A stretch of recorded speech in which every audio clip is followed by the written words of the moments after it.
Hello everyone. Today's topic is pass and phases of translation.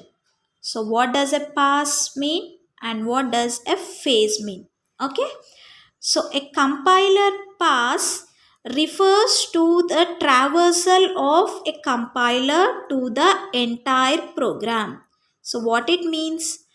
Pass, it is nothing but a scan over the source program. That is, your entire source program is being scanned. Scanning is nothing but reading. So if your entire program is being read, then that is called as a pass. In compiler, we have two types of pass, a single pass compiler and two pass compiler. So two pass compiler is also called as multi-pass compiler. So first one, single pass compiler. So single pass compiler is nothing but if we combine or group all the phases of compiler design in a single module, then it is known as single pass compiler. So here you can see we have 6 phases. Okay, in compilation process we have 6 phases. Lexical analyzer, syntax analyzer, semantic analyzer, intermediate code generator, code optimizer and code generator. So the input for this is your high level language and output is your low level language. So single pass compiler is nothing but if we are going to combine all these 6 phases in a single module. So here you can see all these 6 phases are grouped in a single module. So single pass compiler is nothing but if we are combining all these 6 phases in a single module, then this is called as a single pass compiler. A single pass compiler is that type of compiler that passes through the part of each compilation unit exactly once. So here when we consider any example, so through each of this phase by using single pass compiler, it will be rotated only once. If there is any error, we cannot go back and rectify that error. So only once through each phase it will go. That is a single pass compiler. Okay. And the single pass compiler is faster and smaller than the multi-pass compiler. And the disadvantage of this single pass compiler is it is less efficient when compared to multi-pass compiler. And it is one that processes the input exactly once. So going directly from lexical analysis to code generator and then going back for the next read. Okay.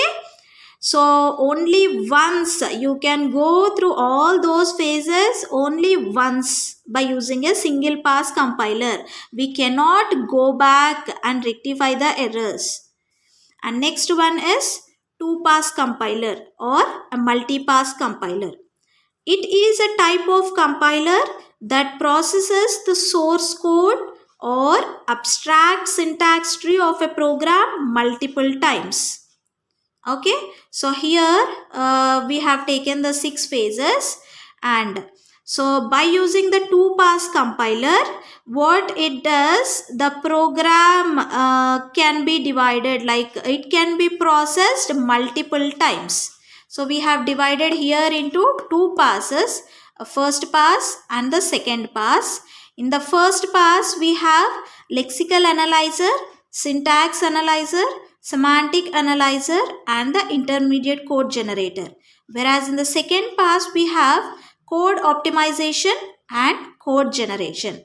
So we have divided these phases into two pass as first pass and second pass. So first pass refers as front end. Okay, and it is also referred as analytic part and it is platform independent.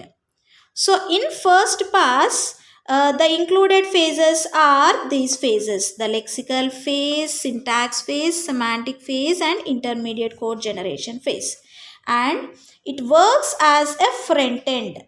Okay, so the first pass will work as a front end, and the analytic part means all phases analyze the high level language and convert them into three address code.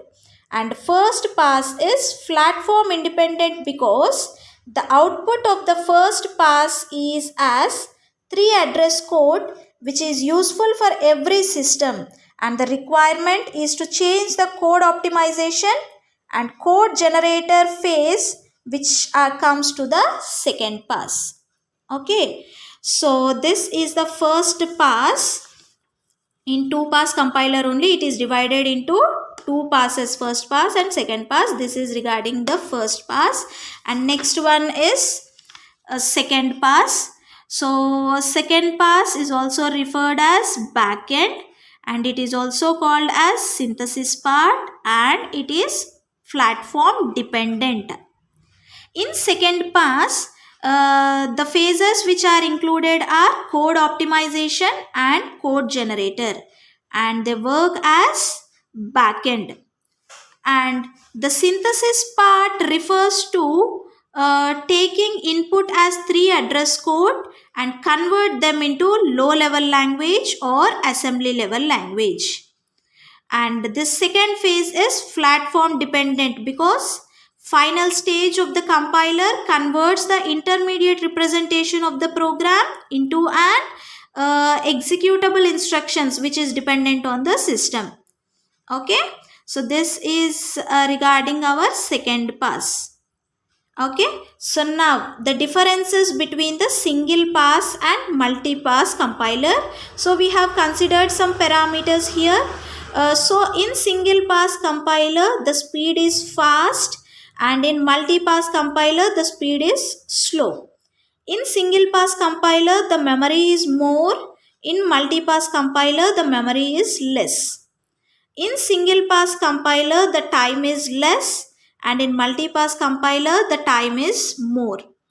And in single pass compiler there is a no portability, whereas in multi-pass compiler we have portability. So this is regarding the pass and phase of a compiler.